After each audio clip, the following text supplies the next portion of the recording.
أما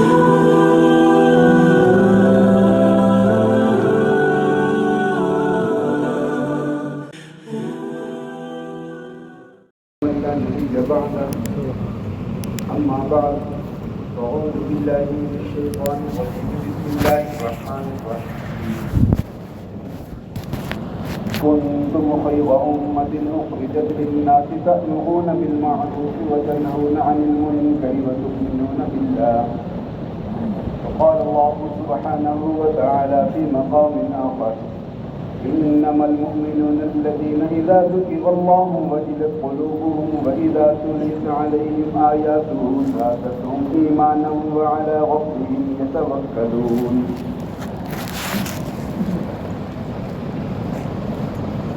الذين يقيمون الصلاة ومما رزقناهم ينفقون أولئك هم المؤمنون حقا لهم درجات عند ربهم ومغفرة ورزق كريم.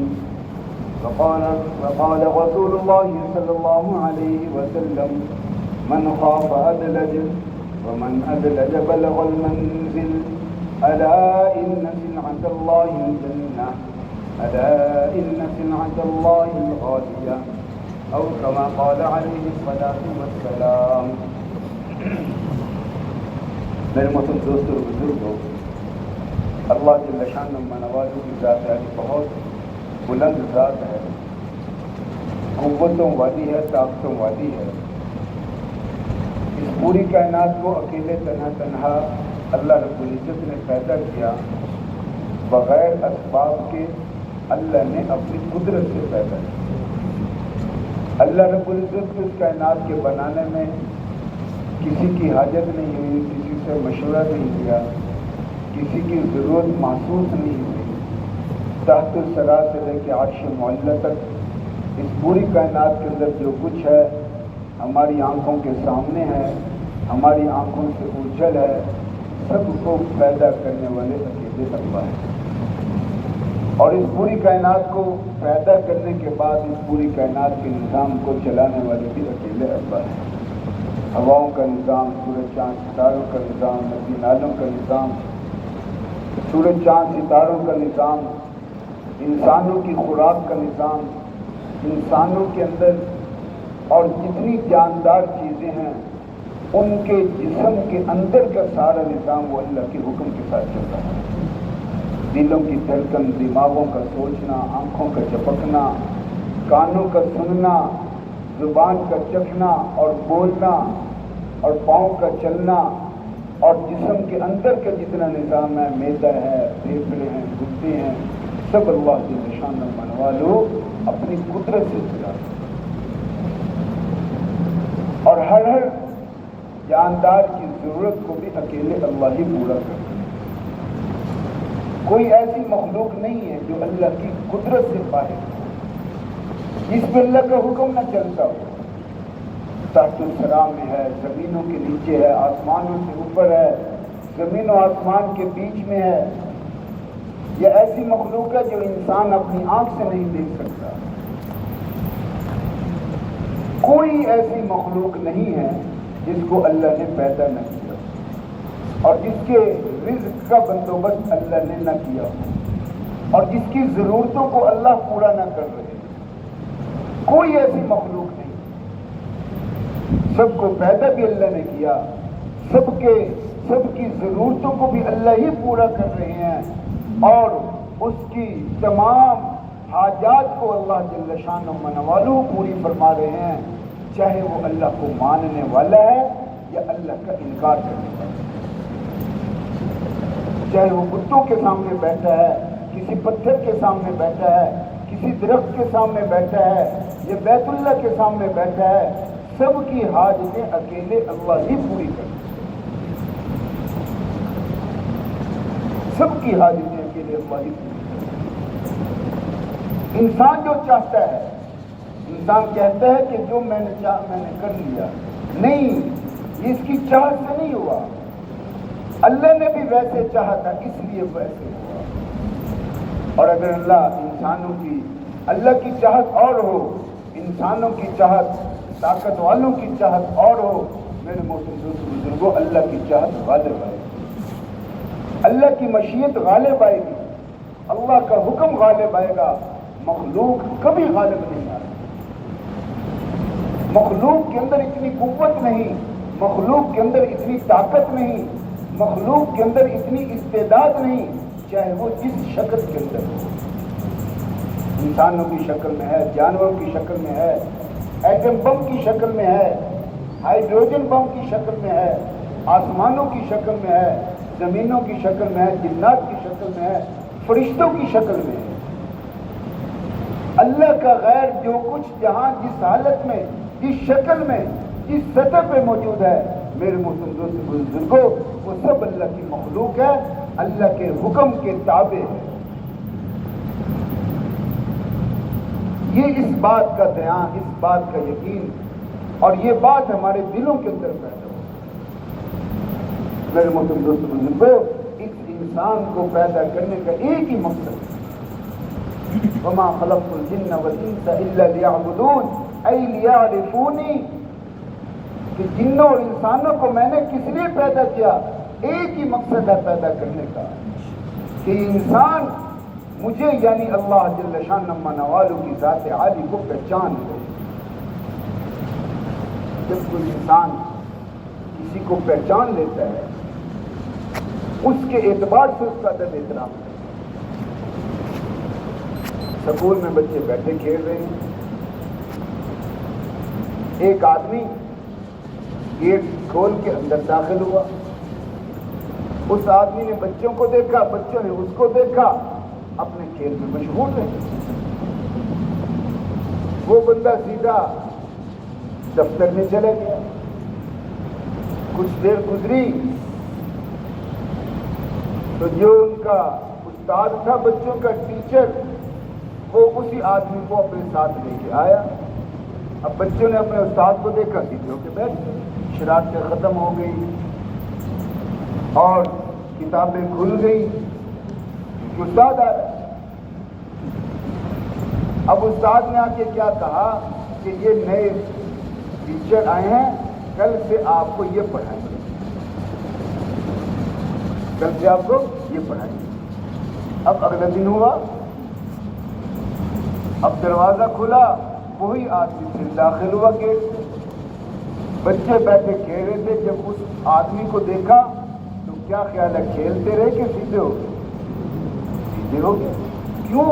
کل بھی یہی آدمی داخل ہوا تھا، آج بھی یہ آدمی داخل ہوا ہے۔ کل بچوں نے اس کو پہچانا نہیں،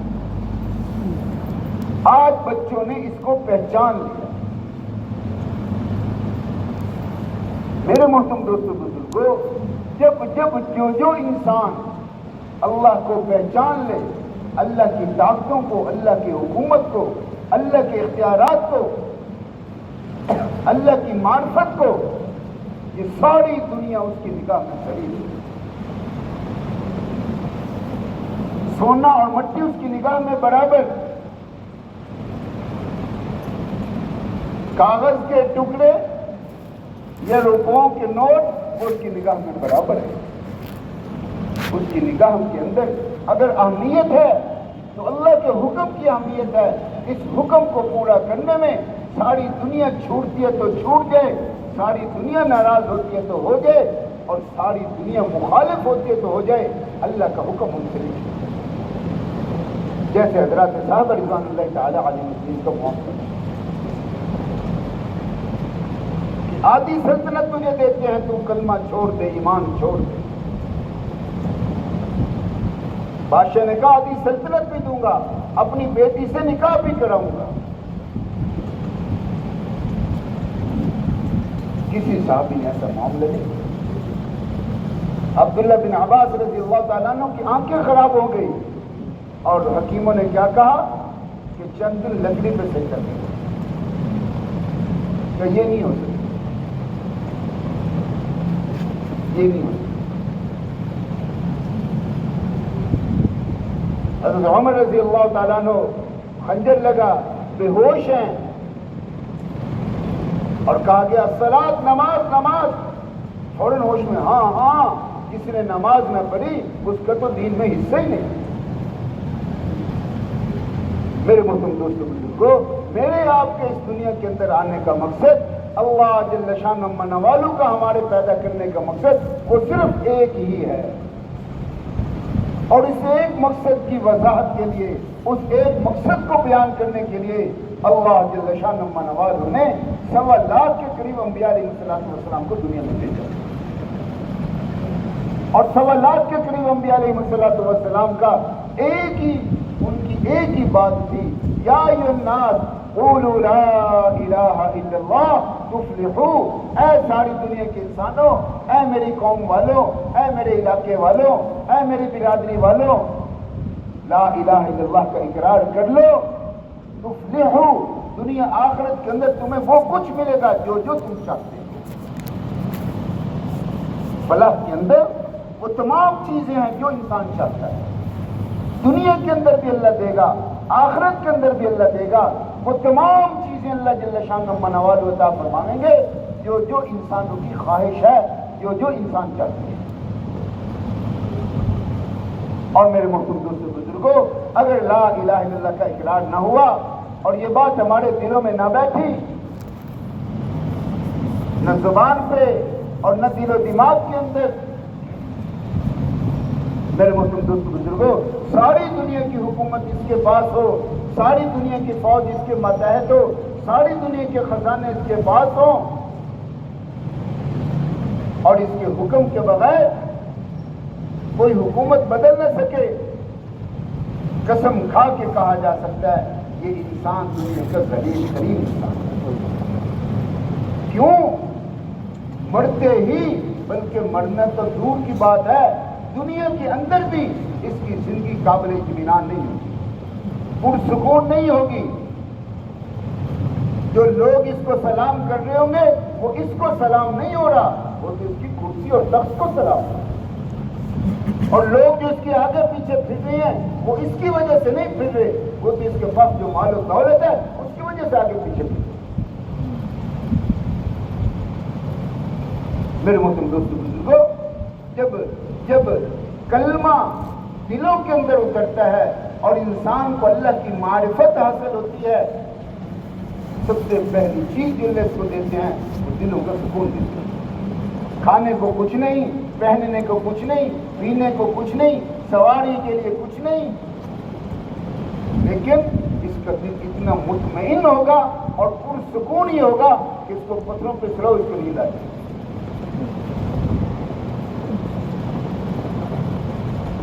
میرے محترم دوستوں، میرے آپ کے پیدا ہونے کا مقصد کیا ہے؟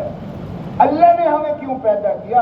اس دنیا کے نظام کو اللہ نے بنایا، اس کائنات کے نظام کو اللہ نے بنایا، مختلف چیزوں کو پیدا کر دیا، ان تمام چیزوں کے اندر رہتے ہوئے میرے آپ کا مقصد کیا ہے؟ اور وہ مقصد وہ ایمان اور یقین کا حصول ہے۔ اور ایمان اور یقین کیا ہے؟ اس کی حقیقت کیا ہے؟ اس کا کمال اور اس کی سچائی کیا ہے؟ میرے محترم دوستوں بزرگوں، اس ایمان کا ایک ذرہ، اور ذرہ آنکھ سے نظر نہیں آتا، ذرہ انسانی آنکھ سے نظر نہیں آتا، بند کمرہ ہو اور اس میں کوئی سوراخ ہو اور سورج کی شعاع اس کے اندر داخل ہو رہی ہو اور اس کے اندر ہمیں مٹی کے ذرات نظر آتے، اتنا ایک ذرہ اتنا قیمتی ہے کہ اس دنیا سے 10 گنا بڑی جنت وہ ایک ذرہ لے کے دے گا۔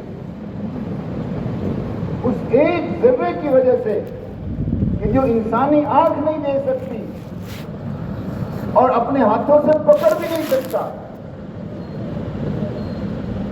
پکڑے گا تو پتہ ہی نہیں چلتا، اتنا ایک ذرہ اگر کوئی ایمان کا بچا کے اس دنیا سے لے گیا، اس دنیا سے 10 گنا بڑی جنت اللہ اس کو عطا فرمائے۔ اور یہ نہیں کہ ایک دفعہ اللہ جنت دیں گے، روز نعمتوں میں اضافہ اضافہ اضافہ ہی ہوتا چلا جائے۔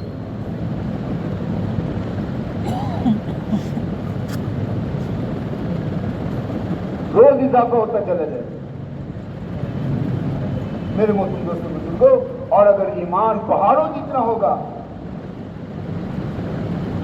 ایک فرشتے نے کہا اے اللہ تیرے صدیق کی جنت دیکھنا چاہتا ہوں۔ اللہ نے فرمایا نہیں دیکھ سکتا۔ ان کا اللہ میاں، اللہ مہربانی ہمت دے، 70,000 پڑھ اللہ نے، 70,000 پڑھوں کے ساتھ فرشتہ اڑا، اڑتا رہا اڑتا رہا اڑتا رہا، تھک کے گر گیا۔ کچھ اللہ میاں جنت ختم ہوئی؟ اللہ نے کہا کہ میں شروع ہی نہیں ہوئی۔ دوسری دفعہ اڑا، پھر گر کے تھک گیا، گر گیا، تیسری دفعہ اڑا، پھر گرا تھک کے۔ پوچھا اللہ میاں، کبھی تو ڈیڑھ بجے تو پنجابی ڈیڑھ دیا نے، آج کل کیا تھے گراج سمجھ لو، ابھی تو وہ بھی ختم نہیں ہوا، ابھی تو ڈیوری میں ہی ہو۔ پھر آگے سے، پھر آگے کمرے، پھر دالان، وہ بھی صدیق کی جنت۔ صدیق بھی انسان ہے، لیکن اندر اللہ کی اتنی معرفت بھر کے لے گئے، اتنی معرفت بھر کے لے گئے کہ انبیاء علیہ السلام کے بعد سب سے اعلیٰ مقام حاصل کر۔ میرے محترم دوستوں بزرگوں، اگر ہمارے سامنے منزل ہوگی، ہدف متعین ہوگا، اپنی زندگی کا مقصد کیا ہے، آدمی پھر رستے سے نہیں ہٹے گا۔ بھوک برداشت ہو جائے گی، پیاس برداشت ہو جائے گی، ساری برادری کے تانے برداشت ہو جائیں گے، ساری دنیا کی مخالفت بھی برداشت ہو جائے گی، لیکن آدمی اللہ کے رسول کو نہیں چھوڑے گا، اللہ کے رسول کے حکم کو نہیں چھوڑے گا۔ حکم تو بہت دور کی بات، اللہ کے حبیب کی سنت کا چھوڑنا بھی مشکل ہے۔ حضرت عمر بن عاص رضی اللہ تعالیٰ عنہ نے مصر فتح کیا، ایک دعوت کے اہتمام ہوا، امراء، وزراء، بڑے بڑے لوگ آ کے بیٹھ گئے دسترخوان پر۔ حضرت عمر بن عاص رضی اللہ تعالیٰ عنہ کے ہاتھ سے لقمہ گرا نیچے دسترخوان سے، اس کو اٹھایا، صاف کر کے کھانے لگے۔ ساتھ والے نے کہا کیا کر رہے، اتنے بڑے بڑے بڑے بڑے آدمی بیٹھے، یہ کیا کہیں گے؟ کیا عجیب جواب کہ ان بے وقوفوں کی وجہ سے میں اپنے نبی کی سنت کو چھوڑ۔ آج مسلمان کو اپنے نبی کی سنت اختیار کرتے ہوئے شرم محسوس ہے، تلوار ٹخنوں سے اوپر شرم آتی ہے، تلوار ٹخنوں سے اوپر۔ اللہ کے نبی نے کیا فرمایا؟ تکبر کی علامت ہے تلوار کا ٹخنوں سے نیچے۔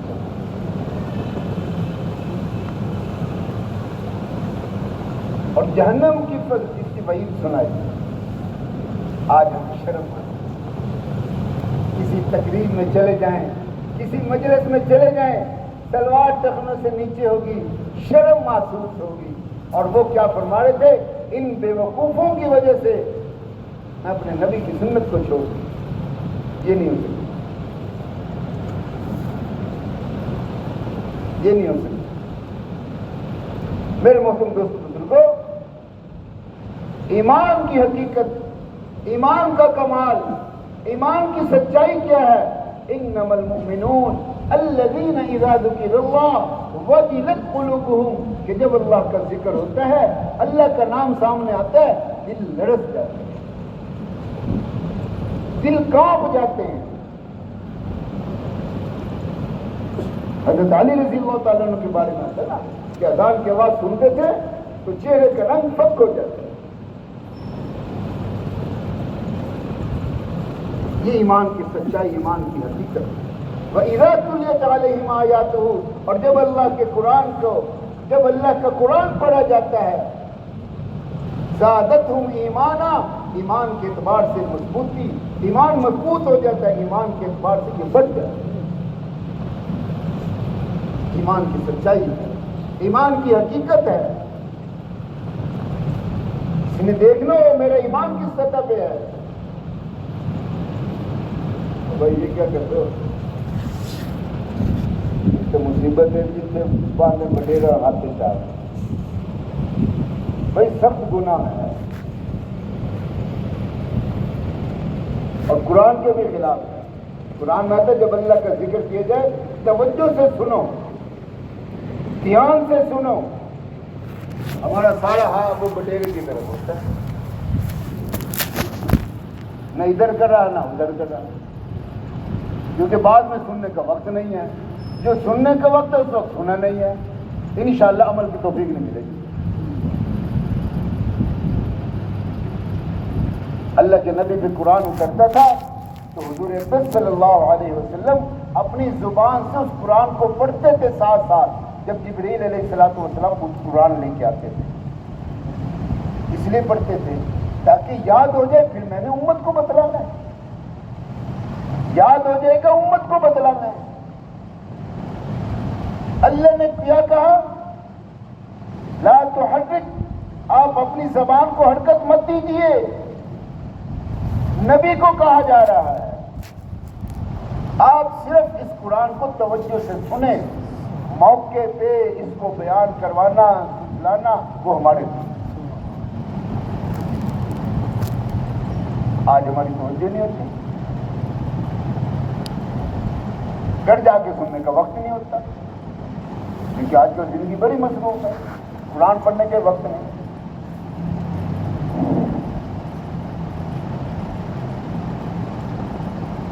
تو ایمان کی حقیقت کیا ہے, ایمان کی سچائی کیا ہے کہ جب اللہ کا نام لیا جائے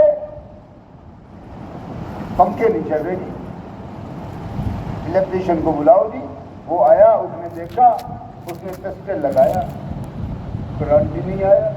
وہ کہنے گے جی کرنٹ ہی نہیں ہے. جب کرنٹ نہیں ہے تو پنکھے کہاں سے چلے اور بجلی اور بلب ٹیوبیں کہاں سے چلے, یہ نہیں جل سکتی. ہم کہیں گے نیا پنکھا لائے, بہت شاندار پنکھا, اور نئی ٹیوب لے کے آئے, بہت شاندار ٹیوب, یہ کیوں نہیں چل رہی؟ وہ کہے گا حضرت جی پیچھے سے بجلی نہیں ہے. ٹیوب تو جلنی چاہیے. وہ کہ پنکھا بڑا شاندار, ٹیوب بڑی شاندار. الیکٹریشین کیا کہ بجلی نہیں ہے. میرے محترم دوست بزرگوں, جب اندر ایمان ہوگا, ایمان کی سچائی ہوگی, ایمان کی حقیقت ہوگی. آگے اللہ قرآن میں کیا کہہ رہا ہے, الذین اذا ذکر اللہ وجلت قلوبهم وَإِذَا تُلِيَتْ عَلَيْهِمْ آيَاتُهُ زَادَتْهُمْ إِيمَانًا وَعَلَىٰ رَبِّهِمْ يَتَوَكَّلُونَ. جب یہ کیفیت پیدا ہو جائے گی, الذین یقیمون الصلاۃ, یہ لوگ ہیں جو نماز کو قائم کریں. ایمان نام ہے تصدیق کا, ایمان نام ہے اللہ کے احکامات, اللہ کے رسول کی تمام باتوں کی تصدیق کا نام ایمان ہے. غزوہ خندق, بھوک, خوف, سردی, صحابہ کہتے تھے سردی اتنی ہڈیوں میں گھسی جا رہی, خوف اتنا کہ کوئی سبب بچاؤ کا نہیں. 4 نمازیں قضا ہوئی خندق کھودنے کی وجہ سے. سارا عرب اکٹھا ہو کے آگے مقابلے میں کہ آج ہم نے مسلمانوں کو ختم کر دیا. کھانے کو کچھ نہیں. صحابہ نے ایک پتھر باندھا ہوا تھا, حضور سے شکایت, حضور کے سامنے عرض کیا, آپ صلی اللہ علیہ وسلم نے اپنا کپڑا اٹھایا, 2 پتھر بندھے ہوئے. پتھر کیوں باندھے تھے؟ تاکہ کمر سیدھی ہو. اتنی بھوک, خوف, سردی, یہ حالت تھی. حضرت مولانا سید احمد خان صاحب رحمۃ اللہ فرماتے تھے یہ امتحان نہیں تھا اتنا, اس حالت میں بھی نبی کے ساتھ ڈٹے رہے, جمے رہے. یہ اتنا مضبوط امتحان نہیں تھا, اس سے زیادہ مضبوط امتحان کیا آیا, ایک چٹان نہیں ٹوٹ رہی تھی. صحابہ نے حضور اقدس صلی اللہ علیہ وسلم سے عرض کیا, آپ تشریف لائے اور کدال ماری, روشنی دی. صحابہ نے پوچھے یا رسول اللہ یہ کیا ہے؟ آپ فرمایا کیسے کس ایران فتح ہو. حالت کیا ہے؟ کھانے کو بھی کچھ نہیں، دفاعی جنگ لڑ رہے ہیں، ہتھیار بھی نہیں، بھوک سردی سے بچاؤ بھی نہیں. اور ایران کی حیثیت کیا تھی؟ آج امریکہ کی وہ حیثیت نہیں ہے جب اس زمانے میں جو ایران کی حیثیت. آدھی دنیا پہ اس کو حکومت ہے، کوئی اس کو پوچھ نہیں سکتا. پھر روشنی نکلی، ان کا روم ختم.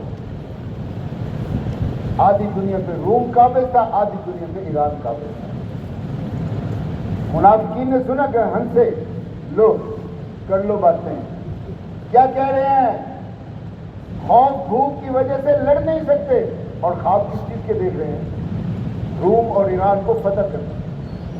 لیکن حضرات صحابہ رضوان اللہ تعالی علیہم نے تصدیق کی کہ ہاں سچ ہے، اللہ کے نبی جو کہہ رہے ہیں وہ سچ ہے. ہماری آنکھیں غلط، ہمارے دل و دماغ غلط، ہماری سوچ غلط، اللہ کے نبی کا فرمان سچ ہے. اللہ کے نبی نے جو کہا وہ حق ہے، وہ سچ ہے. تصدیق، جتنی تصدیق بڑھتی چلی جائے گی اتنا ایمان بڑھتا چلا جائے گا. پھر اللہ کی طرف سے حالات آتے ہیں. احسب الناس ان یترکوا ان یقولوا آمنا وهم لا یفتنون. کہ لوگوں نے کیا گمان کر لیا کہ وہ ادھر کلمہ پڑھے اور ان پہ آزمائش نہیں آئے گی. آزمائشیں آئیں گی، کبھی بھوک آئے گی، کبھی خوف آئے گا، کبھی رشتہ داروں کی طرف سے حالات آئیں گے، کبھی برادری کی طرف سے حالات آئیں گے. کہ ان تمام حالات کے اندر یہ کیا کرتا ہے؟ ہمیں کون سی ملت کہا گیا؟ ملت ابیکم ابراہیم هو سماکم المسلمین. کہ تم تو اپنے باپ ابراہیم علیہ السلام کی ملت میں سے ہو. کیوں کہا گیا؟ کہ ابراہیم علیہ السلام پہ جو حالات آئے، ماں باپ کی طرف سے بھی آئے، برادری کی طرف سے بھی آئے، حکومت کی طرف سے بھی آئے، معاشرے کی طرف سے بھی آئے، اور پھر بچے کو ذبح کرنے کے بھی حالات آئے. بیوی اور دودھ پیتے بچے کو بواد غیر ذی زرع کے اندر چھوڑنے کے بھی حالات آئے. ہر حال کے اندر جم کے رہے، ڈٹ کے رہے، اللہ کی طرف متوجہ رہے. کسی لمحہ بھی تھوڑی سی لچک نہیں دکھلائی.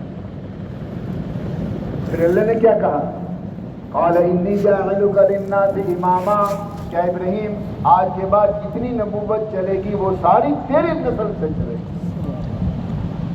للناس اماما، ساری دنیا کے انسانوں کا اب تجھے امام بنا دیا. ہزاروں نبی آئے ابراہیم علیہ السلام کی اولاد.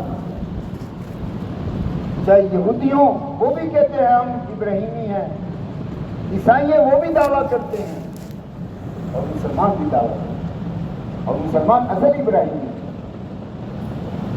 میرے محترم دوستوں بزرگوں، ایمان مسلمانوں کا سب سے بڑا مسئلہ، جس کے لیے اللہ نے 1.25 لاکھ نبی بھیجے، جس کے لیے اللہ نے حضور اکرم صلی اللہ علیہ وسلم جیسی ہستی کو بھیجا. کس محنت کے لیے؟ کوئی لکڑی کی، کوئی لوہے کی، کوئی مٹی گاڑے کی محنت کے لیے نہیں بھیجا. نہ اس کے اندر اللہ نے عزت رکھی. اگر ان چیزوں میں عزت ہوتی تو اللہ نبی کو دے کے بھیجتے. عزت تو اللہ نے دین میں رکھی. حضرت عمر رضی اللہ تعالیٰ نے کیا فرمایا کہ اللہ نے ہمیں اسلام کی وجہ سے عزت دی، اگر اسلام کے علاوہ کوئی عزت کو ڈھونڈے گا اس کو عزت نہیں ملے گی. میرے محترم دوستو بزرگوں، جیسے جیسے تصدیق بڑھے گی اور اللہ رب العزت کی معرفت حاصل ہوتی چلی جائے گی اور تصدیق بڑھتی چلی جائے گی، ایمان کیسے بڑھے گا؟ دعوت سے. اور ہر عمل کو فضائل کے استحضار کے ساتھ کرنے سے بڑھے. خوشی محسوس ہوگی. عمل بازار میں داخل ہوا، چوتھا کلمہ پڑھا، اور ساتھ ذہن میں کیا آیا؟ 10 لاکھ گناہ معاف، 10 لاکھ نیکیاں، 10 لاکھ درجات بلند، جنت میں ایک محل میں. کتنی خوشی ہوئی. گھر سے نکلا، بسم اللہ توکلت علی اللہ ولا حول ولا قوت الا باللہ پڑھا، اور اس نے تصدیق کی کہ ایک فرشتے نے کہا تیری حفاظت کی گئی، تیری کفایت کی گئی، شیطان کو تجھ سے دور کر دیا گیا اور تجھے ہدایت دی. کتنا مطمئن ہو کے جائے گا، کتنا مطمئن ہوگا کہ اللہ کی طرف سے مجھے 4 انعام مل گئے ایک دعا کی پڑھنے کی برکت. ہر موقع کی دعا، ہر موقع میں سنت عمل، فضائل کے استحضار کے ساتھ ادھر اللہ کی عظمتوں کو بیان کرنا، اللہ اور پھر اپنے دل سے اس کی تصدیق کرنا. جب تصدیق بڑھے گی پھر کیا ہوگا، ایمان بڑھے گا پھر کیا ہوگا. حکموں پہ چلنا آسان ہوگا، گناہوں سے بچنا آسان ہوگا. آج گناہ چھوڑنا کیوں مشکل ہے؟ اس لیے کہ اللہ کے رسول کی خبروں پہ تصدیق اس میں کمزور ہے. اس سے پوچھو کہے گا 5 وقت کی نماز فرض ہے. اللہ کے نبی نے فرمایا جس کا مفہوم ہے کہ جو نماز چھوڑ دے وہ ایسے ہے کہ اس کے بال بچے اور سب مال جائیداد سب چھین لیا گیا، اس کو جس جنگل میں کھڑا کر دیا. اب جس کو خبر یقین آ جائے وہ نماز کیسے چھوڑے گا؟ کمائی کی وجہ سے چھوٹتی ہے کہ بیوی بچوں کے لیے کمائی کر رہا ہوں. اللہ کا نبی کہہ رہا ہے اس کی تو سب کچھ چھین لیا، اس کا سب کچھ چھین لیا گیا، اس کو تنہا چھوڑ دیا گیا. میرے محترم دوستوں بزرگوں، اس چیز کا احساس، اس چیز کا خیال کریں. نیکیاں کرنا کیوں مشکل؟ کیونکہ اللہ کے اندر جو ایمان میں ضعف ہے، ایمان میں کمزوری. حضرت مولانا شاہ الیاس صاحب رحمۃ اللہ علیہ فرماتے تھے کہ مسلمانوں کا سب سے بڑا مسئلہ وہ کوئی روٹی کپڑا مکان نہیں ہے. ہزاروں لاکھوں نہیں، کروڑوں لوگوں کی ایسی زندگی بسر ہوئی ہے، کبھی کھانے کو ملا کبھی کھانے کو نہیں ملا. کروڑوں لوگ ایسی زندگی بسر کر رہے ہیں جہاں کوئی روڈ نہیں، کوئی گلی نہیں، کوئی بجلی نہیں، کوئی ٹیلی فون نہیں، کوئی گیس نہیں، دنیا کی کوئی سہولت نہیں ہے. جن کی ان کی بھی کوئی گزر رہی ہے اور ان لوگوں کی بھی بسر ہو زندگی گزر رہی ہے جن کو پتہ نہیں ہماری دولت کتنی. صبح شام بھی کپڑے بدلے تو پتہ نہیں ایک دفعہ جو پہننا ہے اس کو دوبارہ پہننے کی نوبت بھی آئے کہ نہ اتنے سوٹ. ان کی بھی گزر، جن کو 2-2 4-4 دن کھانے کو نہیں ملتا، اور جن کی ان کی بھی گزری، جن کے ایک وقت کے دسترخوان پہ 8 10 15 قسم کی چیزیں ہوتی. مسئلہ میرے محترم دوستوں بزرگوں کیا ہے کہ جب ہم اس دنیا سے رخصت ہوں، اس حال میں رخصت ہوں کہ میرا اللہ مجھ سے خوش ہو، حضور اکرم صلی اللہ علیہ وسلم مجھ سے راضی ہو. یہ سب سے بڑا مسئلہ ہے. اس حالت میں دنیا سے جانا. اب اس کی محنت، اس کی جو محنت ہے وہ تو تب ہوگی جب مجھے اس کی فکر لگے. اگر اس کی فکر نہیں ہوگی تو پھر اس پہ محنت ہی نہیں ہوگی.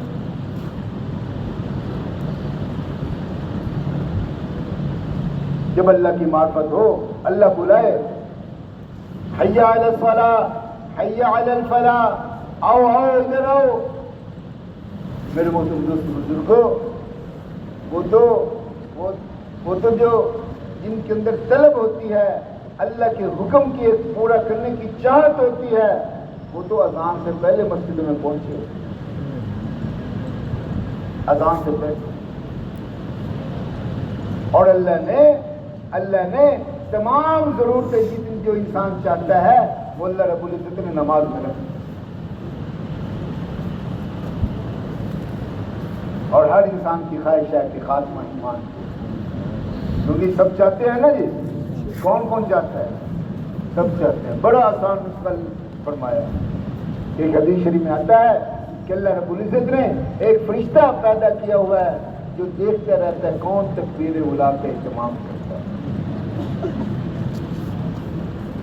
جو تکبیر اولیٰ کا اہتمام کرتا ہے، 5 وقت کی نماز جماعت کے ساتھ اہتمام کے ساتھ پڑھتا ہے، جب اس کی موت کا وقت آتا ہے، بڑا سخت وقت ہے، شیطان شیطان اس فوت ہونے والوں کی بڑوں کی شکل میں آئے گا، اس کی ماں کی شکل میں آئے گا، اس کے باپ کی شکل میں آئے گا، اس کے باپ دادا کی شکل میں آئے گا، کسی بزرگ کی شکل میں آئے گا، اور کیا کہتا ہے کوئی جنت جہنم کوئی نہیں ہے، ایسی ہی باتیں ہیں، فوت ہوئے ہیں ہم نے دیکھ لی ہیں، اسلام مسلمان کچھ نہیں، یہودی ہو جاؤ، عیسائی ہو جاؤ، سکھ ہو جاؤ، ہندو ہو جاؤ، موت کے وقت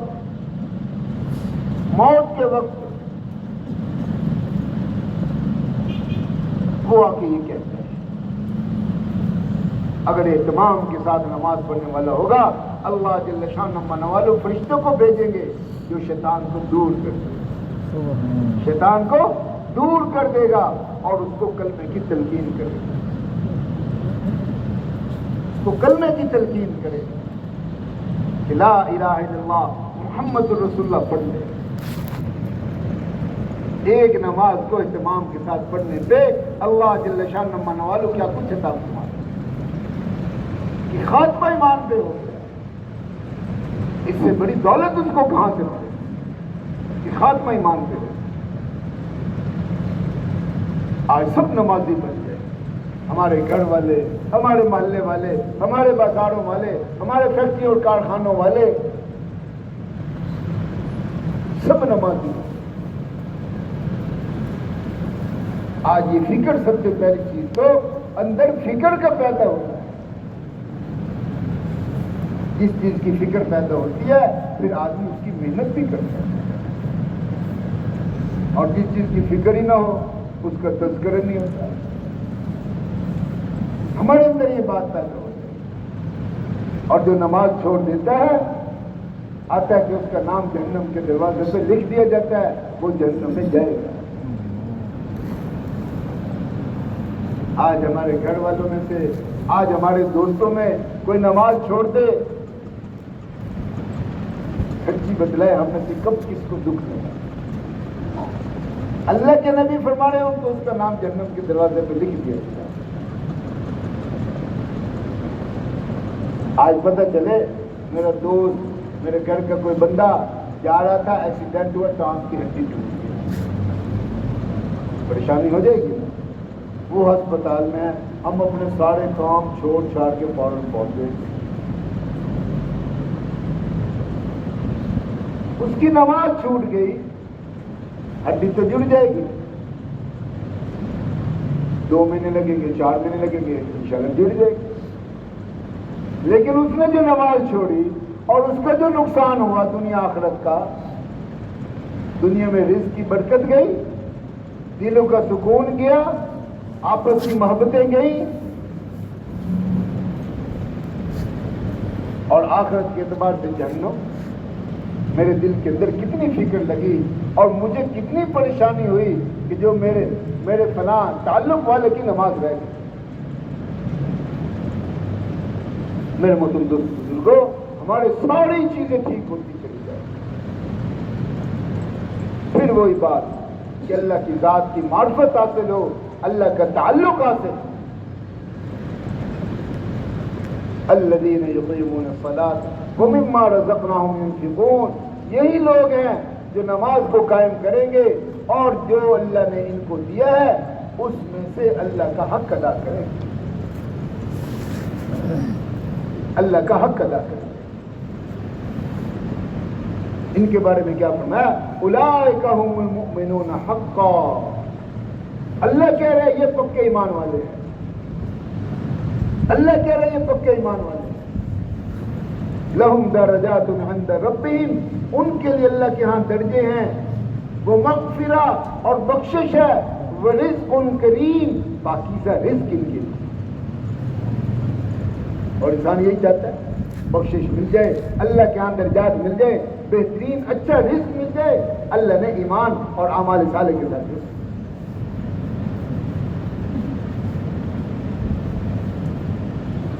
اور یہ چیزیں کیسے حاصل ہوں گی؟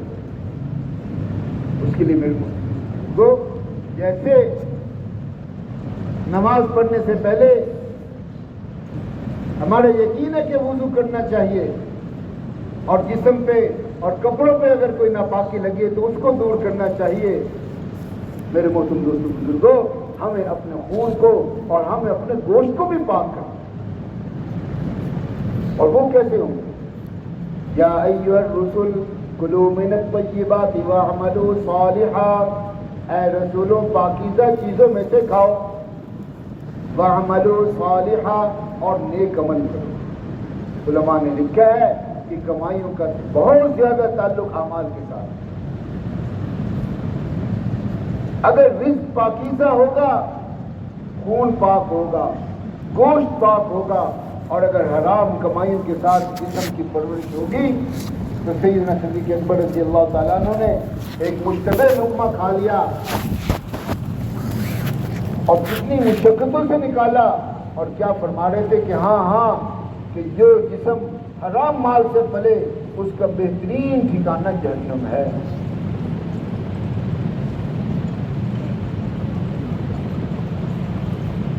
جب رزق میں گڑبڑ ہوتی ہے پھر پورا جسم بگڑ جاتا ہے، سوچ میں پاکیزگی نہیں رہتی، آنکھ میں حیا نہیں رہتی، زبان میں سچائی نہیں رہتی۔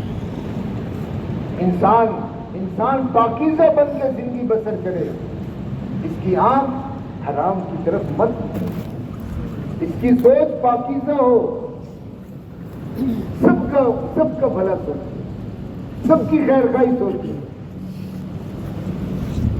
اس کے کان پاکیزہ گفتگو سنیں، اس کی زبان سے پاکیزہ گفتگو ہو۔ یہ ایک محنت کی دل صدقات میں ہے نا کہ بزرگوں کے حالات میں لکھا ہے کہ ہم نے اپنے دلوں پہ پہرے بٹھائے ہوئے ہیں کہ ہمارے دل میں کوئی غیر اللہ داخل نہ ہو۔ یہ بھی ایک محنت ہے۔ غیر محرم کی طرف نگاہ کا اٹھ جانا، اس کے کتنے برے اثرات، اور کوئی ایسی چیز کا کھا لینا، آج تو اللہ معاف کرے نہ ہمیں اس کا احساس ہے کہ ہمارے ایمان کے اعتبار سے بھی اور ہمارے جسم کے اعتبار سے بھی جو خوراک ہماری تکلیف دے رہی ہے اس کو بھی احساس ہے، بس زبان کے اندر لذت آ رہی ہے، چاہے ہمارے ایمان کو بگاڑ دے، ہمارے جسم کو بگاڑ دے، ہماری روح کو بگاڑ دے۔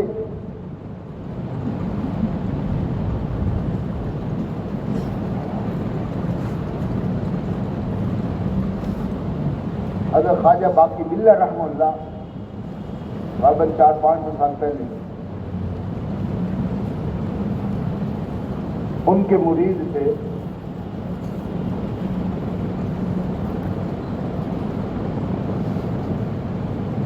جب نماز سے فارغ ہوئے تو دیکھا کچھ جوتیاں دائیں طرف پڑی ہے، کچھ جوتیاں بائیں طرف پڑی، تو اس کی توجہ ڈالی تو پتہ چلا، اللہ نے کشف کھول دیا کہ جو دائیں طرف والے ہیں وہ اصحاب الیمین ہیں، جو بائیں طرف والے ہیں وہ اصحاب الشمال ہیں۔ پوچھا بھئی یہ کس نے کی؟ کہا جی آپ کے 2 بچے، چھوٹے بچے کھیل رہے تھے، انہوں نے ایسے کر دیا۔ انہوں نے خط لکھا حضرت خواجہ باقی باللہ رحمہ اللہ، یہ سارے حالات ہی تھے، انہوں نے کہا دونوں بچوں کو میرے پاس نہیں، انہوں نے بھیجا۔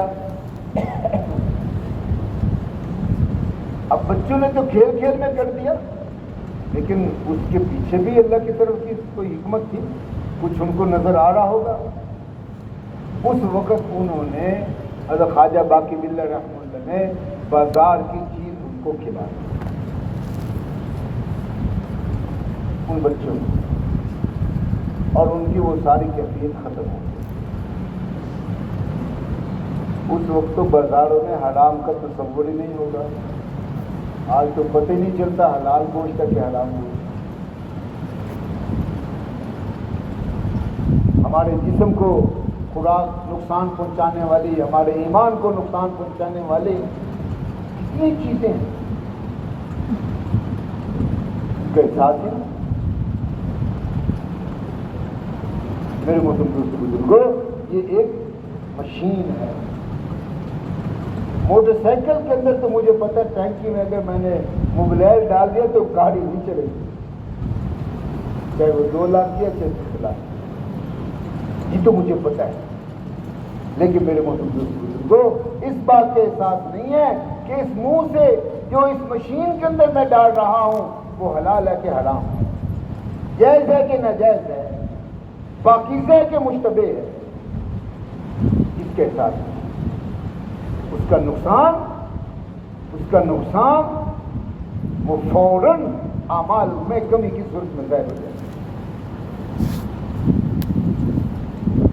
میاں بیوی بیٹھے تھے، ایسے ہی بات چلی کوئی، تو میاں صاحب وہ اعمال ماشاءاللہ بزرگ تھے، تہجد گزار بھی تھے، 9 وقت کی نماز بھی تھے، تسبیحات تلاوت بھی تھی۔ بیوی کہنے لگی کہ آپ کی ساری بزرگی میری وجہ سے ہے۔ وہ کہنے لگا راتوں کو میں جاگوں، چلے میں کاٹوں، تسبیحات میں کروں، اور قابل تو ہو گئی کہ تیری وجہ سے بزرگی ہے میری۔ نکل ہے تو میری وجہ سے۔ تو چند دن گزرے تو تہجد فوت ہو گئی۔ صبح بیوی نے پوچھا کیا ہوا؟ تہجد میں بس سستی ہو گئی تھی۔ کہیں گے سستی نہیں ہوئی، میں جب بھی تیرے لیے کھانا پکاتی تھی وضو کے ساتھ بسم اللہ کے ساتھ ذکر کرتے ہوئے پکاتی تھی، اور تو نے کہا میری وجہ سے بزرگی نہیں ہے۔ اب میں نے وضو بھی چھوڑ دیا، بسم اللہ بھی چھوڑ دی، ذکر بھی چھوڑ دیا، تہجد پڑھ کے دکھا۔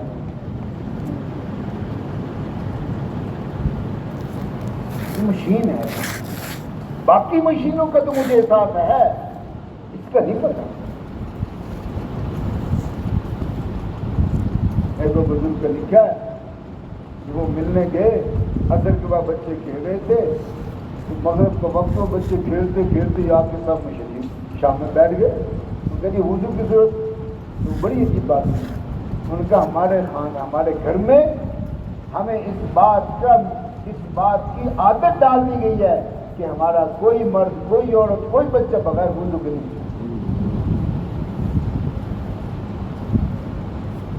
جب وضو ٹوٹتا ہے وہ فوراً کر دیتا ہے نا، کہ وضو ایمان والے کا ہتھیار ہے، ایمان والے کا ہتھیار ہے۔ اور سیدنا بلال حبشی رضی اللہ تعالیٰ عنہ کو حضور اکرم صلی اللہ علیہ وسلم نے کیا فرمایا؟ کیا بلال تیرا کون سا عمل ہے کہ جنت میں تیرے چلنے کی آواز میں نے سنی؟ تو آپ نے کیا عرض کیا کہ اللہ کے نبی جب وضو ٹوٹتا ہے تو وضو کر کے جتنی ہمت ہوتی ہے 2 4 6 رکعت وہ میں پڑھ لیتا ہوں۔ آج گاڑی کو صاف رکھوں یہ تو مجھے سمجھ نہیں آتا ہے، اپنے جسم کو صاف رکھنا یہ سمجھ نہیں ہے۔ اور میرے جسم کی صفائی وہ روزانہ 3 دفعہ غسل کرنے سے اور روزانہ 2 4 دفعہ کپڑے بدلنے سے اور خوشبو لگانے سے نہیں ہے، یہ تو کوئی ایک جز ہے۔ اصل صفائی تو گناہوں سے، حرام سے بچنا صفائی ہے۔ یہ جسم پاکیزہ ہے، یہ جسم خوشبودار ہے، یہ وہ جسم ہے جس کو دیکھ کے اللہ خوش ہوتا ہے۔ سفید رنگ کے لٹھے کا سوٹ پہنا ہوا ہو، خوشبو میں ڈوبا ہوا ہو، اور اس میں کوئی کریز، کوئی سلوٹ نہ ہو، لیکن ساری حرام کی چیزیں، کوئی نماز نہیں، کوئی زکوٰۃ نہیں، کوئی روزہ نہیں، کوئی تلاوت نہیں، اس کو دیکھ کے اللہ کا خوش ہو۔ یہ پاکیزہ جسم نہیں ہے، یہ صاف ستھرا جسم نہیں ہے۔ اللہ کے ہاں ہمارا کوئی مقام بن جائے، اللہ جب ہمیں دیکھے خوش ہو کے دیکھے، اللہ جب ہمیں دیکھے اور ہماری طرف رحمت کی نگاہ سے دیکھے، میرے محترم دوستو بزرگوں، وہ اپنی خوراک کو بھی دیکھنا پڑے گا، اپنے اعمال کو بھی دیکھنا پڑے گا، اپنے دل و دماغ کی سوچ اور اپنے خیالات کو بھی دیکھنا پڑے گا، اپنی نگاہ کے اٹھنے کو بھی دیکھنا پڑے گا، اپنے سننے کو بھی دیکھنا پڑے گا، اپنے بولنے کو بھی دیکھنا پڑے گا، اپنی سوچوں کو بھی دیکھنا پڑے گا۔ ان ساری چیزوں کو اکٹھا پھر یہ ایک ایسا جسم بنے گا جس جسم کو دیکھ کے اللہ خوش ہو۔ یہ نہیں کہ کھانا پینا جیسا مرضی، دکان پہ بیٹھ کے جیسے مرضی، تجارت جیسے مرضی، اور آ کے ہم نماز پڑھنا شروع کر دیں، چاہے 9 وقت کی نماز پڑھنا شروع کر دیں اور جتنی مرضی تلاوت کرتے رہیں، اس کا ثواب تو اپنی جگہ۔ اللہ کے حبیب حضرت محمد مصطفیٰ صلی اللہ علیہ وسلم نے کیا فرمایا؟ لمبے لمبے سفر کر کے اور بکھرے ہوئے بالوں کے ساتھ بیت اللہ کے سامنے کھڑا ہو اور کہ اے اللہ یا اللہ، اللہ اس کی طرف رحمت کی نگاہ سے نہیں لے گا. اس کا کھانا بھی حرام، پینا بھی حرام، پہننا بھی حرام. اس لیے میرے مسلم کو اپنے اس جسم کو ایسا بنانا کہ جب اس کو میں لے کے اللہ کے دربار میں پیش ہوں، بلکہ اللہ کے دربار میں موت کے بعد تو کیا دنیا میں بھی اللہ پاک کہ یہ میرا بندہ ہے.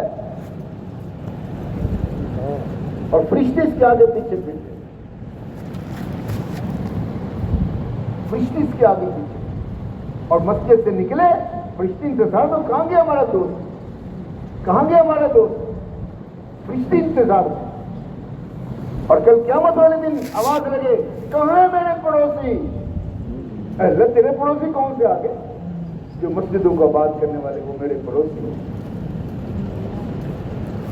ہر ایک چیز ٹھیک ہوتی ہے، اخلاق ٹھیک ہو. کم سے کم اخلاق کا درجہ کیا ہے؟ المسلم من سلم المسلمون من لسانی و یدی، کہ مسلمان تو وہ ہے جس کی زبان اور ہاتھ سے کسی مسلمان کو تکلیف نہ پہنچے. یہ کم سے کم درجے کا اخلاق ہے. اور اعلیٰ درجے کا اخلاق کیا ہے؟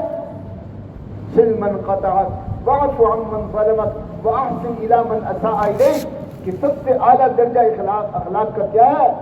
کہ تو جوڑ جو تجھ سے کاٹے، اور تو معاف کر جو تجھ پہ ظلم کرے، اور تو اچھائی کا سلوک کر اس کے ساتھ جو تیرے سے برائی کا معاملہ. یہ اخلاق کا الگ ہے. ہر ایک چیز کو دیکھو. کسی بڑے کے دربار میں جانا ہو، اپنے کپڑوں کو دیکھے گا، اپنے بالوں کو دیکھے گا، اپنے ٹوپی پگڑی کو اپنی جوتی کو دیکھ کے جائے گا. اللہ کے پاس جانا ہے تو اللہ تو ان چیزوں کو نہیں دیکھتا. ان اللہ لا ينظر الى صورکم ولا الى اموالکم ولکن ينظر الى اعمالکم والى قلوبکم، کہ اللہ جل شانہ منوالو تمہارے مالوں اور تمہاری صورتوں کی طرف نہیں دیکھتے. اللہ جل شانہ منوالو تو تمہارے دلوں کو دیکھتے ہیں اور تمہارے اعمال کو دیکھتے ہیں. اس میں کیا ہے؟ مسلمانوں کی خیر خواہی بڑی ہے، کسی کو تکلیف نہ پہنچے میری ساتھ. اپنے آپ کو اس کسوٹی پہ تو لے کے آؤں میں، اور نیت ٹھیک ہو. مستقل ایک محنت ہے میرے محترم دوستوں بزرگوں. عمل نیک کر لینا کافی نہیں. کل قیامت کے دن ہوگا، اللہ عالم کو، شہید کو، مالدار کو بلائیں گے، پوچھیں گے کیا کیا؟ اب وہ کیا کہہ رہے ہیں کہ اللہ کوئی عمل خیر کہتے نہیں جہاں میں نے کام نہ کیا. شہید کہے گا میں نے اپنی جان دے دی، عالم کہے گا میں نے ہر جگہ تیرے بیان کیے، قرآن و حدیث کو بیان کیا، اور مالدار کہے گا اللہ میں نے تیرے رستے میں خرچ کیا. اللہ کیا کہے گا؟ اب اللہ کے سامنے جھوٹ بول رہا ہے، اتنی جرت اللہ کے سامنے کہہ رہے اللہ تیرے لیے کیا. اللہ کہے گا جھوٹ بول. تو صرف عمل کا کر لینا کافی نہیں ہے، نیت پہ مستقل محنت ہے. کہ ٹولتا رہے، دیکھتے رہے، مرتے مرتے بھی اخلاص نصیب ہو جائے تو بہت بڑی بات ہے. لوگ کیا کہیں گے، لوگ کیا کہیں گے، لوگ کیا کہیں گے. دنیا کے معاملے میں لوگوں کی باتوں کی پرواہ نہیں کرتے، دین کے معاملے میں پرواہ کرتے. اپنی نیتوں کو ٹھیک کرنا، نیتوں کو ٹٹولتے رہنا. کیوں کر رہا ہے، کیوں کر رہا ہے؟ یہ جو دل ہے یہ جھوٹ بھی بولتا ہے. یہ تک کر کے بتلائے گا کس لیے کر رہا ہے. فلاں کے لیے کر رہا ہے کہ اللہ کے لیے کر رہا ہے. اگر دل میں جذبہ آئے کہ فلاں کے لیے کر رہا ہوں، لوگوں کے لیے کر رہا ہوں، تو عمل نہیں چھوڑنا. حضرت تھانوی رحمۃ اللہ علیہ نے لکھا ہے کہ عمل کو اس لیے چھوڑ دینا کہ لوگ دیکھیں گے، یہ بھی ریا کے خلاف ہے. عمل پھر بھی کرتے رہنا ہے، نماز پڑھتے رہنا ہے، نوافل پڑھتے رہنا ہے، تسبیحات کرتے رہنا ہے، گشت کرتے رہنا ہے، تعلیم کے حلقوں میں بیٹھے رہنا ہے. اپنے آپ کو اللہ کے راستے میں بار بار نکالتے رہنا ہے، نکالتے رہنا ہے. کہیں پھر جا کے کوئی اخلاص نصیب ہوگا، لیکن رخ نہیں چھوڑنا. اگر رخ بدل دیا پھر تو منزل تک پہنچنے کا تصور ہی نہیں رہے گا. رخ نہیں پھیرنا, رخ ٹھیک رہے. اور جب بات ہے کسی غیر اللہ کے لیے کر رہا ہوں, استغفار کر لوں, اللہ تو نے توفیق دی, میں نے اس کو غلط کیا, تو معاف کر کے اپنی قبول کر دے. اللہ آسانی والا معاملہ. لیکن ہم اس رخ پہ چلنا تو شروع ہوں. نیتوں کی محنت بہت بڑی محنت ہے. اور وہ جو قصہ لکھا ہے کہ اللہ کل بہادر دشمن کے ساتھ مقابلہ ہو اور وہ مجھ پہ حملہ کرے اور میں اس پہ حملہ کروں اور وہ مجھے شہید کر دے, قتل کر دے, پھر میرے ناک ہونٹ اور یہ کاٹ دے, اور پھر کل قیامت میں دن اللہ میں تیرے پاس آؤں اور تو مجھے کہے کہ یہ کیا ہوا, میں کہوں اللہ تیرے لیے ہوا, اور پھر اے اللہ تو تصدیق کر, ہاں واقعی میرے لیے ہوا. یہ مقام چاہیے. اے اللہ تو بھی تصدیق کرے. صرف میرے کہنے کا مسئلہ نہیں ہے, اللہ کے ہاں یہ بات قبول ہو جائے اور اللہ رب العزت اس بات کی تصدیق کرتے.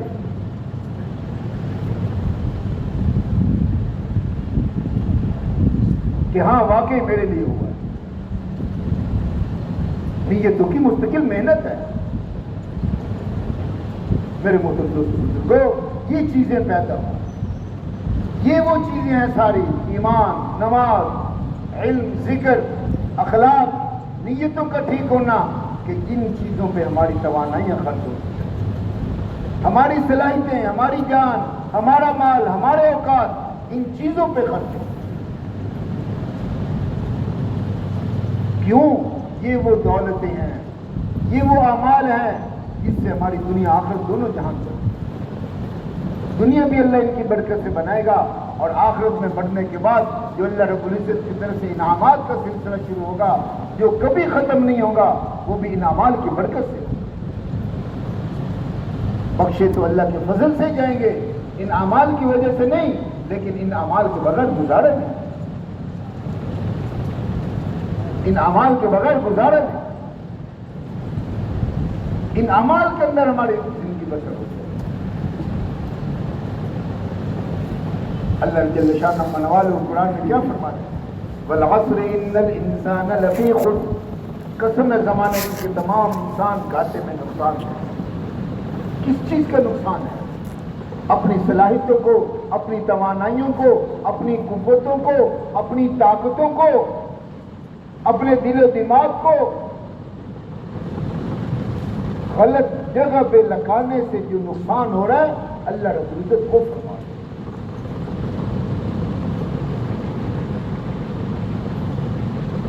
اگر دیکھا جائے دو بھائی ہیں, ایک بھائی نماز پڑھتا ہے, تہجد بھی پڑھتا ہے, دوسرا بھائی نماز پڑھتا نہیں ہے, دونوں مسلمان, تو دیکھنے میں تو کوئی نقصان نہیں ہو رہا. وہ بھی کمائی کر کے لے آتا ہے, وہ بھی کمائی کر کے لے آتا ہے, وہ بھی کھانا کھاتا ہے, وہ بھی کھانا کھاتا ہے, وہ بھی زندگی بسر کر رہا ہے, وہ بھی زندگی بسر کر رہا ہے. نقصان کس چیز کا؟ اللہ کہہ رہے کوئی نقصان نہیں. اپنی صلاحیتوں کو, اپنی توانائیوں کو, اپنی قوتوں کو اس جگہ خرچ کرنا چاہیے تھی, اور وہ کہ اللہ فرما رہے الا الذین آمنوا وعملوا الصالحات, مگر وہ لوگ جو ایمان لائے اور اعمال صالح کیے, دین کو بتلایا, دین پہ چلے. الا الذین آمنوا وعملوا الصالحات, ان کی جان, ان کا مال, ان کا وقت, ساری توانائیاں, صلاحیتیں اپنے آپ کو دین پر چلانے میں لگائی. وتواصوا بالحق وتواصوا بالصبر, اور اپنی توانائیاں اور صلاحیتوں کو ساری دنیا قیامت تک آنے والے انسانوں کے اندر ان دین کو زندہ کرنے پہ لگائی, اور اس پہ جو حالات آئے اس پہ صبر شکر کرتے ہوئے ڈٹا رہا, اور اپنے آپ کو پیچھے نہیں ہٹایا, اعمال میں پیچھے نہیں ہٹا, اعمال میں آگے سے آگے بڑھتا چلا گیا. ایسا آدمی دین کی محنت کا ذمہ دار بنا. اس ذمہ داری کو اگر پورا نہ کیا میرے محترم دوستوں کو نقصان ہمارا مقدر ہے، اور اس ذمہ داری کو پورا کرنے پہ اللہ جل شانہ من والوں کی طرف سے جو وعدے ہیں اور اللہ رب العزت کی طرف سے جو انعامات ہیں وہ ایسے انعامات ہیں جن کی کوئی مثال نہیں۔ فرمایا ایسے لوگ جنہوں نے اپنی سب کچھ اللہ کے راستے میں جھونک دیا ہوگا، کل قیامت والے دن حضور اقدس صلی اللہ علیہ وسلم اپنے ہاتھ مبارک سے اپنے سینے سے لگائیں گے، حضرت مولانا یوسف صاحب رحمۃ اللہ علیہ ہاتھ پکڑ کے اللہ کے دربار میں لے جائیں گے کہ اللہ اس عجیب کی محنت سے یہ قربانی کی، یہ قربانی کی، یہ قربانی کی، اے اللہ اس کو ہر قربانی کی، اور اللہ سے ہر قربانی کا بدلہ قربانی کی۔ اور دنیا پہ فنا ہے، دنیا میں زوال ہے، دنیا کی انتہا ہے۔ اور پھر ایسا آدمی جنت کے اندر مختلف قسم کے آدمی ہیں، کچھ ایسے ہوں گے جن کو کبھی کبھار اللہ کا دیدار نصیب ہوگا، کچھ ایسے ہوں گے کہ جن کو ہر جمعے کے جمعے اللہ کا دیدار نصیب ہوگا۔ جب پہلی دفعہ اللہ کا دیدار کرنے جائیں گے 10 لاکھ سال اللہ کو دیکھیں گے، 10 لاکھ سال اللہ کا دیدار کریں گے، پلک نہیں جھپک سکیں گے۔ اللہ اپنے نور کے سامنے پردے گرا دیں گے تو وہ حیران، اللہ اتنا جلدی اپنے آپ کو چھپا دیا۔ اللہ پوچھے گا کتنی دیر دیکھا؟ اللہ میں تھوڑی دیر تو ہوئی، ابھی دیکھا ہے، ابھی آپ نے چھپا دیا۔ اللہ فرمائیں گے 10 لاکھ سال تم نے مجھے دیکھا، اور بعض کو صبح شام زیارت ہو دیدار ہو کر جاتا۔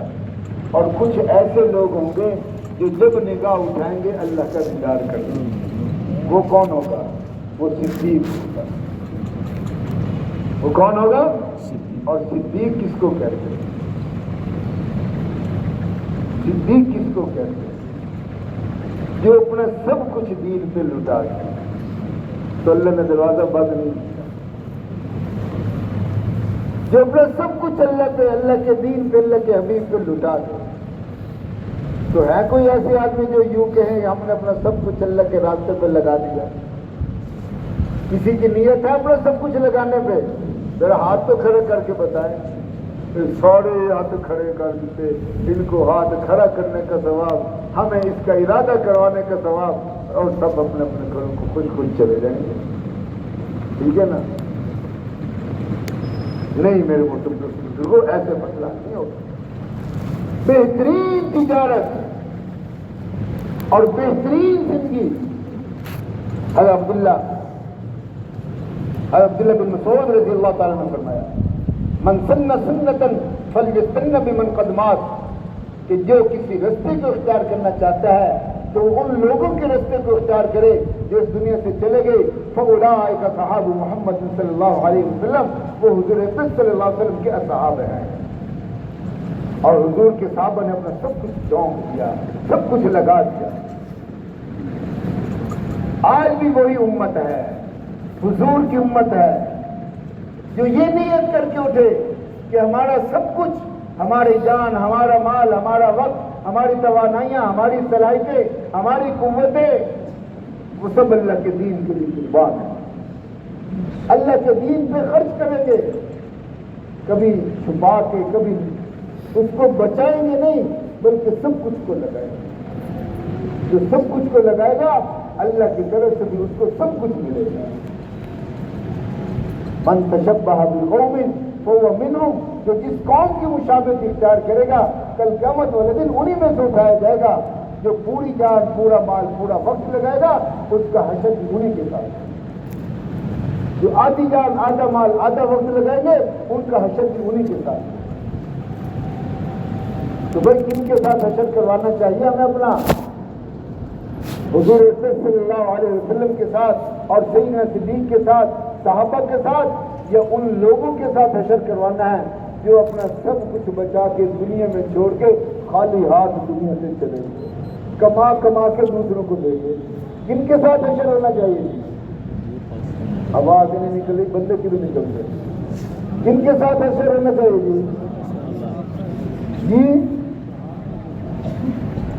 صحابہ کو کیا ہو گیا؟ وہ تو ہیں، ان کو تو کچھ نہیں ہوا. ہاں جی، کن کے ساتھ ہمارا حشر ہونا چاہیے جی؟ تو انہوں نے اپنی قبریں مکہ مدینہ میں بنوائی کہ دنیا کے کناروں میں بنوائی؟ تو پھر ہماری قبریں کہاں بننی چاہیے؟ ہمارے اپنے قبرستان میں. میری قبر میرے باپ کی پاؤں میں ہونی چاہیے، میری والدہ کے پڑوس میں ہونی چاہیے. یہ اللہ کے دین کو لے کے افریقہ کے جنگلوں میں اور غاروں میں، صحراؤں میں، وادیوں میں ادھر قبر بننی چاہیے کہ اپنے اپنے علاقوں میں بننی چاہیے؟ آواز ہی نہیں چلی. اور قبریں کہاں بنوانی ہے جی؟ تو نکلیں گے تو بنے گی، یا مرنے کے بعد میت جائے گی؟ کیوں جی؟ نکلیں گے تو بنے گی.